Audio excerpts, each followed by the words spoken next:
జ్ఞానవంతురాలు, మళ్ళీ చెప్తున్నానే, జ్ఞానవంతురాలను వెతుక్కోండి. నాకు భార్యగా వాక్యం తెలిసిన అమ్మాయి రావాలి.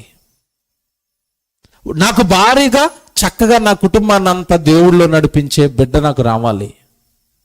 జ్ఞానవంతురాలు తన ఇంటిని కట్టుకొనును. నెక్స్ట్ ఏమన్నాడు కింద?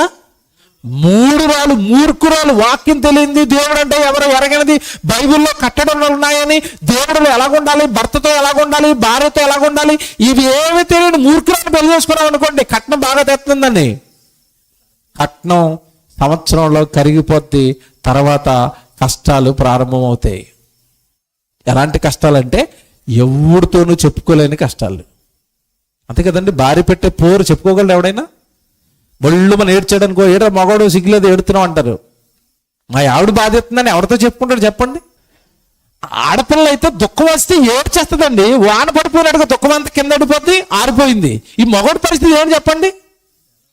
ఏడవలేడు, లోపల దాన్ని ఉంచుకోలేడు. అలాగ పెట్టుకుని గుండు కూడా వచ్చి చచ్చూరుకుంటాడు. ఆడోళ్ళకున్న ఫెసిలిటీ కూడా లేదు పాపం వాళ్ళకి. వీళ్ళు ఏమొచ్చినా ఏడ్చేస్తారు, దుఃఖం అంటారు. ఆడికి ఎక్కడ ఉంది? ఏడుతుండే, ఏడరా ఆడదానిలాగా ఏడుపు అంటారు. మరి ఎవరితో చెప్పుకోవాలా? ఎవరితో చెప్పుకోలేడు. అలా లోపల పెట్టుకుని చచ్చిపోతున్నారండి. ఆడోళ్ళ వల్ల పురుషులు హార్ట్ అటాక్లో చచ్చిపోతున్నారు. చెప్పుకోలేరు ఎవరితోని. ఎందుకంటే ముందు పెళ్లికి ముందేమో నువ్వు ప్రేమ, నువ్వు లేకపోతే బతకలేను అంటది. తర్వాత నువ్వు ఉంటే బతకలేను అంటది. పరిస్థితులు అలాగే మారిపోతాయి 6 నెలలకే. నువ్వు ఉంటే నేను బతకలేను, నా కాళ్ళ ముందు కనబడకంటది. ఇంక ఇది ఎవరితో చెప్పుకోలేడు. ఇంట్లోనేమో అందరిని వదిలేసి ఈవిడ నాకు కావాలని పెళ్లి చేసుకున్నాడు.